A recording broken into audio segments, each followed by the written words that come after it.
Pernahkah kalian membayangkan kebahagiaan keluarga bisa hancur hanya karena sebuah hal? Judi online, sebuah permainan yang menjanjikan kesenangan instan, namun seringkali membawa petaka. Inilah kisah Adi, seorang pemuda yang kebahagiaan keluarganya lenyap hanya karena judi online. Adi, seorang pemuda yang sejak lulus STM bekerja di sebuah bengkel milik seorang juragan di kampung sebelah. Sehari-hari, Adi mengerjakan tugas bengkel dengan baik.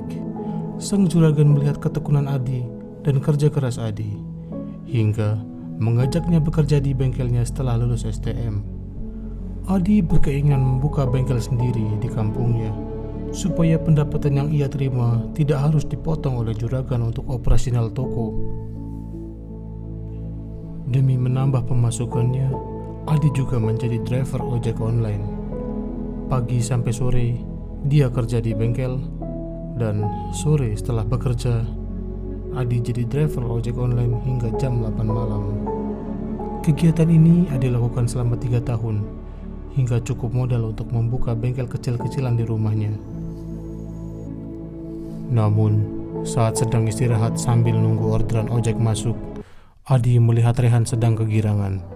Usut punya usut, ternyata Rehan baru saja mendapatkan jackpot dari modal 20.000 jadi 1.200.000 rupiah. Rehan menunjukkan ke Adi kalau dia dapat jackpot berkali-kali lipat. Merasa penasaran, kemudian Adi bertanya kepada Rehan, bagaimana cara mainnya. Kemudian Rehan menjelaskan cara mainnya, mulai dari deposit saldo, cara main, sampai cara mencairkan hadiah. Adi mengerti, kemudian mencoba iseng-iseng saja. Dia mencoba deposit.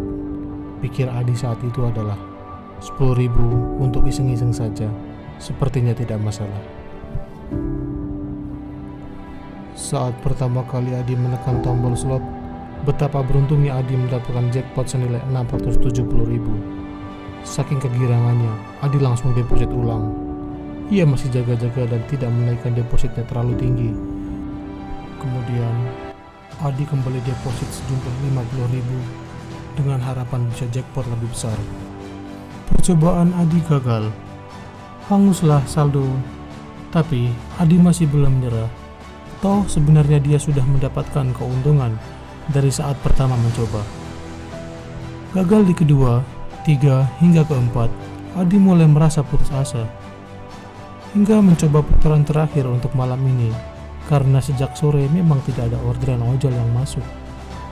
Dan benar saja, putaran terakhir ini Adi mendapatkan jackpot yang lebih besar dari sebelumnya. Kemudian Adi pulang ke rumah dengan kegirangan.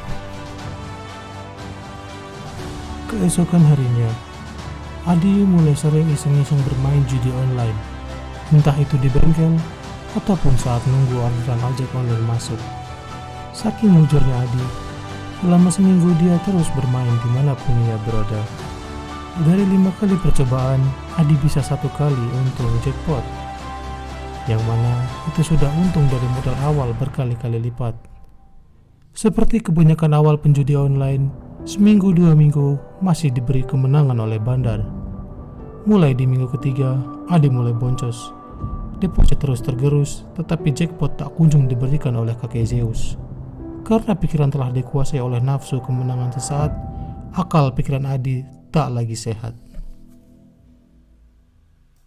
Setiap rupiah yang Adi peroleh dari bengkel maupun narik ojol, semuanya dimasukkan untuk permainan setan.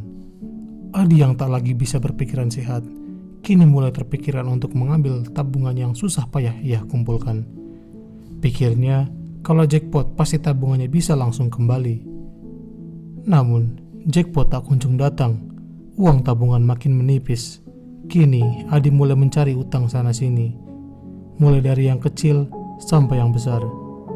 Adi mulai pandai berbohong dengan alasan biaya berobatlah, kecelakaanlah, dan banyak alasan yang keluar dari mulut Adi.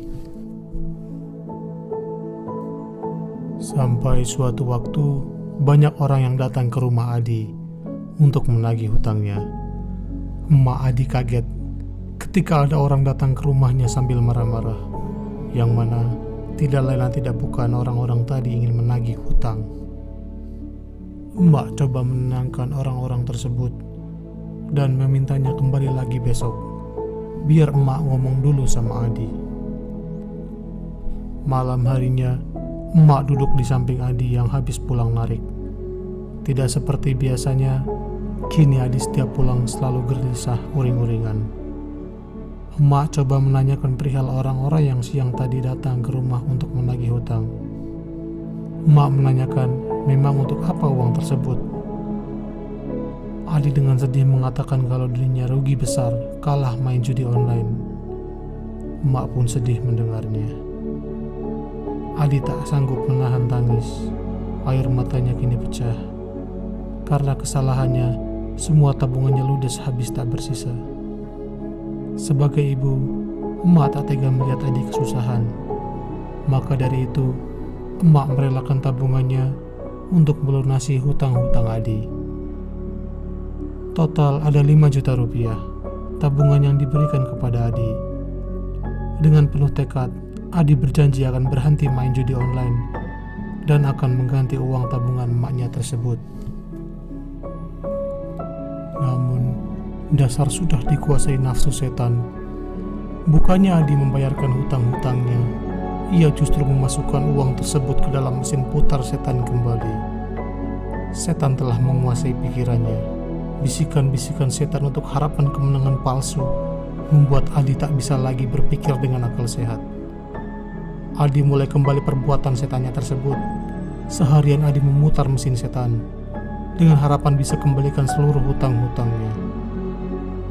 Namun, seharian memutar mesin, Adi masih tak kunjung mendapatkan jackpot. Uang tabungannya habis, tabungan emaknya pun sudah tak bersisa, dan hutang di mana-mana. Adi sedih hanya tertunduk lesu. Adi tidak berani lagi keluar kemana-mana. Bekerja di bengkel pun sudah tak berani lagi, sebab hutang kepada juragan sudah tak terhitung. Narik pun sudah tak berani, karena sepanjang jalan dia selalu bertemu dengan orang yang mau nagih hutang. Ke rumah pun pasti orang-orang itu akan kembali lagi. Saat sedang duduk lesu, Adi berpikiran untuk menyudahi kehidupannya. Buat apa lagi melanjutkan semua ini? Adi tak sanggup lagi. Akibat perbuatan kecil yang seperti bola salju terus membesar, Adi tak kuasa menahan beban hutang yang dia pun tak tahu jumlahnya berapa. Kemudian ia mendengar suara azan. Mungkin sebelum pergi untuk terakhir kalinya, baiknya Adi sholat dulu. Dia pun baru ingat, setelah ia mulai berkenalan dengan judi online, Adi jadi sering melupakan untuk sholat 5 waktu. Kebetulan azan Isya sudah berkumandang. Adi bergegas menuju masjid, mengambil air wudhu, lalu sholat berjamaah. Selesai sholat jamaah, Adi duduk termenung kembali. Melihat ada Quran di pojokan, Adi hendak mengambil Quran untuk mengaji, pikir dia untuk terakhir kali. Adi mulai mengaji 1-2 ayat sampai 1 lembar. Tak terasa air mata Adi menetes. Teringat kembali segala impian dia untuk sekedar punya bengkel sendiri di rumah, yang kini harus sirna karena kesalahan dia terjerumus dalam permainan setan. Melihat Adi menangis di pojokan, Pak Ustadz Rahman mendekati Adi. Ustadz membawakan Adi makan dan minum. Pak Ustadz Rahman mengajak Adi untuk makan bersama. Adi pun mengiyakan ajakan Pak Ustadz Rahman. Pak Ustadz kemudian menanyakan kenapa Adi terlihat bersedih, menangis di pojokan sambil membaca Quran.